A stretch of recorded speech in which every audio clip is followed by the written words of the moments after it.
Welcome back to another new video. So আজকের ভিডিওতে আমরা নতুন একটা প্রজেক্ট নিয়ে চলে এসেছি অ্যান্ড আজকে আমরা বানাবো সিম্পল একটা calculator using only vanilla JavaScript. So without wasting any more time let's start our today's video. So ফার্স্টে আমি আমার HTML ডকুমেন্টটাকে ওপেন করেছি, আপনারা এখানে দেখতে পাচ্ছেন। অ্যান্ড এখানে আমি কিছু কোড করেছি, এভাবে যে একটা কন্টেনার নিয়েছি তার মধ্যে আমি আরেকটা ডিভ নিয়েছি, সেটুকুর নাম দিয়েছি ইনপুট অ্যান্ড এখানে ইনপুট ফিল্ড দিয়েছি। তো ইনপুট ফিল্ডে আসলে কোনো ইনপুট হবে না, এটা আর কি আউটপুট ফিল্ড হওয়া উচিত ছিল, বাট আমি এখানে দিয়ে ফেলেছি ইনপুট। আচ্ছা থাক। অ্যান্ড H1 এর মধ্যে আমাদের আউটপুটটা দেখাবে, এটা H1, এখানে আর কি আমরা আউটপুটটা শো করব।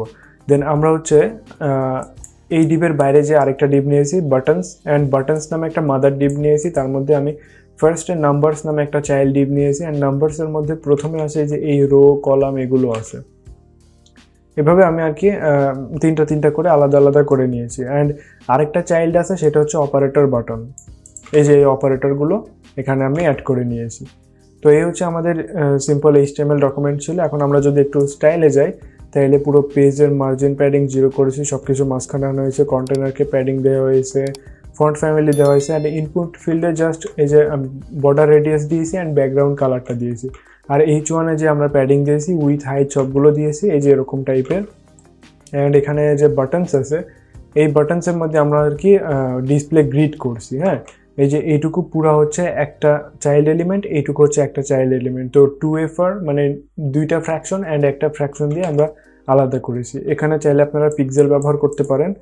অ্যান্ড এখানে বাটনস আছে, বাটনসের ডিজাইন এই যে এইগুলো, অ্যান্ড এগুলো স্পেসিফিক, এগুলোর জন্য আলাদা এই যে এখানে কালার সেট করা হয়েছে। তারপরে অপারেটরের জন্য ডিসপ্লে ফ্লেক্স করা হয়েছে and flex direction column 1, 2, 3, 4। And বাটনের জন্য আমরা অ্যাক্টিভ করেছি কোথায়, এই যে অ্যাক্টিভ, শুধু ট্রান্সফর্ম করে দিয়েছি। তাই এই যেখানে ক্লিক করলে এরকম হবে। আপনারা আপনাদের মতো নিজেদের ইচ্ছা মতো করে নিতে পারেন, কোনো অসুবিধা নেই।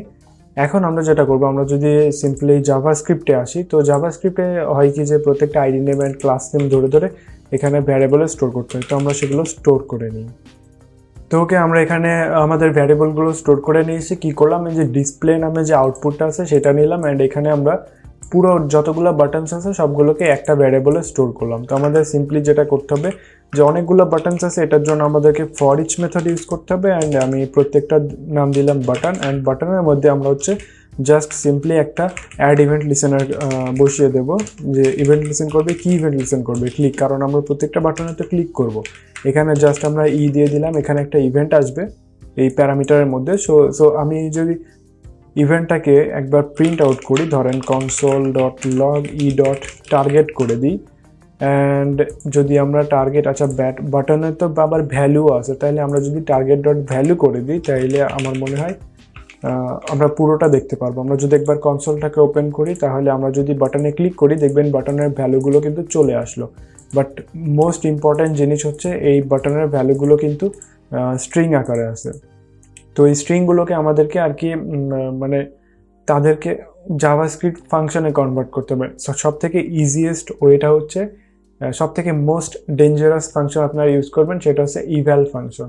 আপনারা জানেন ইভ্যাল ফাংশন সাধারণত ইউজ করতে নিষেধ করা হয়, বাট এটা যেহেতু একটা কনস্ট্যান্ট প্রজেক্ট, মানে আপনি সার্ভার থেকে ডেটা আনছেন না বা এরকম টাইপের অনেক কিছু করছেন না, আপনি নিজে এটা একটা স্ট্যাটিক প্রোগ্রাম বানাচ্ছেন, সেক্ষেত্রে এখানে যেহেতু ডাইনামিক্যালি কোনো ব্যাপার নেই, সেক্ষেত্রে আপনারা কিন্তু এখানে ইভ্যাল ব্যবহার করতে পারেন। আমি তাই ইভ্যাল ব্যবহার করেই বানাবো, কারণ ইভ্যাল ব্যবহার করে বানালে সব থেকে ইজি হবে। আপনি যা দেবেন সেটা আর কি জাভাস্ক্রিপ্ট কোডে কনভার্ট হয়ে যাবে। তো আমরা যদি এখন এখানে আমরা একটা কাজ করি, আমরা একটা আলাদা ফাংশন রান করি। ধরেন আমি একটা ফাংশন নিলাম, এখন এই ফাংশনের নাম কি দেওয়া যেতে পারে, ধরেন ক্যালক দিলাম, যেহেতু ক্যালকুলেট করবে। তো আমরা এই ক্যালক ফাংশনের মধ্যে যেটা, আচ্ছা আমরা একটা ভ্যালু পাস করব। সো আমরা ভ্যালু দিলাম, ধরেন এখানে আমরা সিম্পলি এই ফাংশনটাকে কল করে দেবো। ক্যালক ফাংশনে আমরা ভ্যালু, আচ্ছা ভ্যালু বানানটা ভুল হয়েছে। তো আমরা এখানে e.target.value মানে যা কনসোল করে দেখালাম ওই ভ্যালুটাই আমরা এখানে পুশ করব। তো আমরা যদি এখানে আপনাদের একবার দেখাই সেটা, তাহলে আপনাদের হয়তো বুঝতে সুবিধা হবে। আমরা ভ্যালুটা দিলাম, এই যে সিম্পলি এভাবে কাজ করবে। সেম জিনিস, শুধু আমরা ফাংশনটাকে চেঞ্জ করেছি। এখন আমাদের যেটা করতে হবে, আমাদের প্রথমে স্পেশাল ক্যারেক্টারের জন্য আলাদা একটা ধরেন আমি দিলাম অপারেটর নামে ভ্যারিয়েবল দিলাম, এখানে স্পেশাল ক্যারেক্টারের জন্য একটা অ্যারে তৈরি হবে কিছুটা এরকম, এই যে কিছুটা এরকম হবে। তো এটা হচ্ছে অপারেটর, মানে এই যে অপারেটরগুলো আর কি থাকবে এখানে।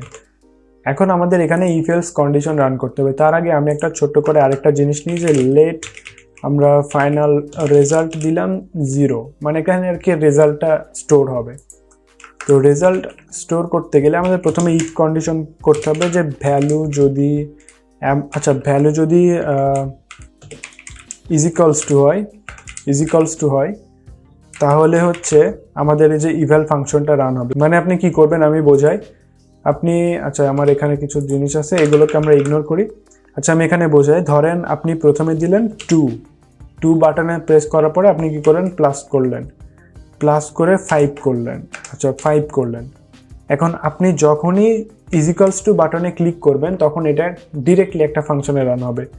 তার মানে 2 + 5 আপনি যখন এখানে 2 আর 5 যখন আসবে, মানে 2 + 5 যখন আপনি প্রেস করবেন, তারপরে যখনই ইজিক্যালস টু বাটনে ক্লিক করবেন, আমি আগে বোঝাই, রেজাল্ট ইজিক্যালস টু ইভ্যাল করব, ইভ্যাল অ্যান্ড রেজাল্ট ডট আরেকটা জিনিস করতে হবে, আমি আগে ইভ্যাল করে দেখাই।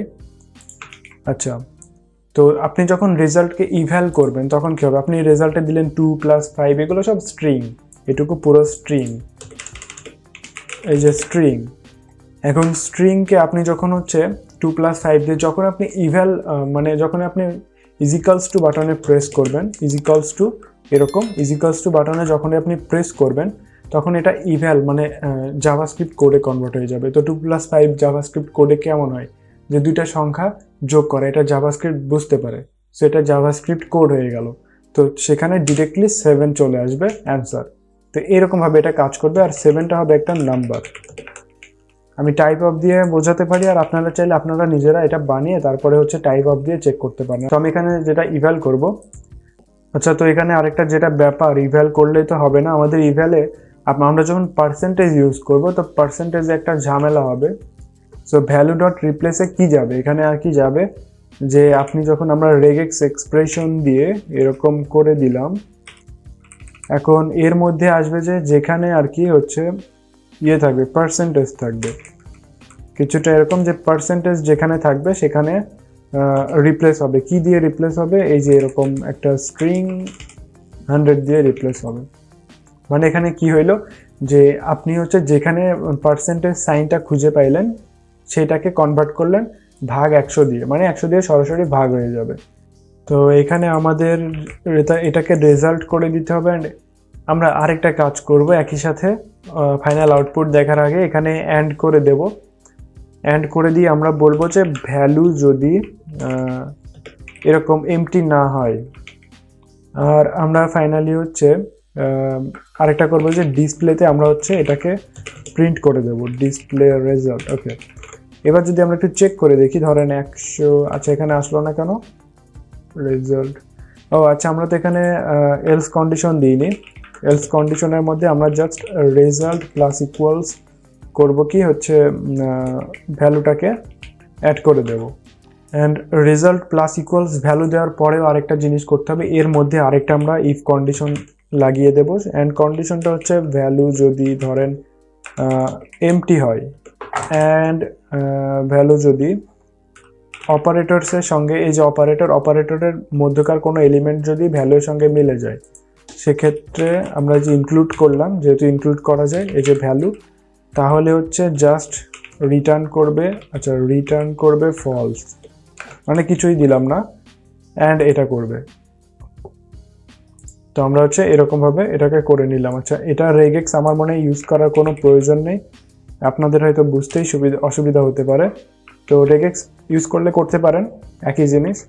অ্যান্ড এবার যদি আমরা ধরেন এরকম দিলাম,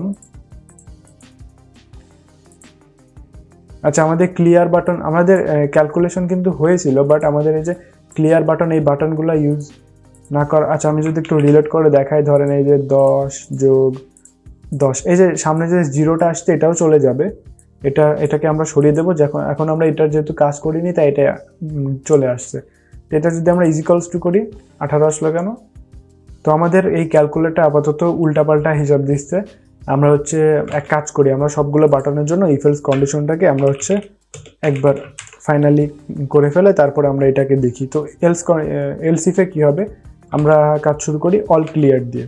যেহেতু অল ক্লিয়ার হয়ে গেলে, আচ্ছা ভ্যালু যদি এমন হয়, ভ্যালুটা কেমন হবে যদি ক্লিয়ার অল হয়, এই যে অল ক্লিয়ার হয় তাহলে জাস্ট এরকম রিটার্ন করবে। আচ্ছা রিটার্ন দিলাম না, আমরা জাস্ট রেজাল্ট দিলাম, অ্যান্ড রেজাল্ট হচ্ছে এরকম ফাঁকা একটা স্ট্রিং বানিয়ে দেবে। যখন অল ক্লিয়ার করবেন দেখবেন পুরোটা ফাঁকা হয়ে গেছে। অ্যান্ড আরেকটা কন্ডিশন দেব, এলস ইফ যখন আরেকটা কন্ডিশন হবে যে ভ্যালু ইজ ইকুয়ালস টু, এখানে আমরা জাস্ট ক্লিয়ার দিয়েছি, ডিলিট মানে যে লাস্ট ডিজিটটা ডিলিট হয় ওইটা।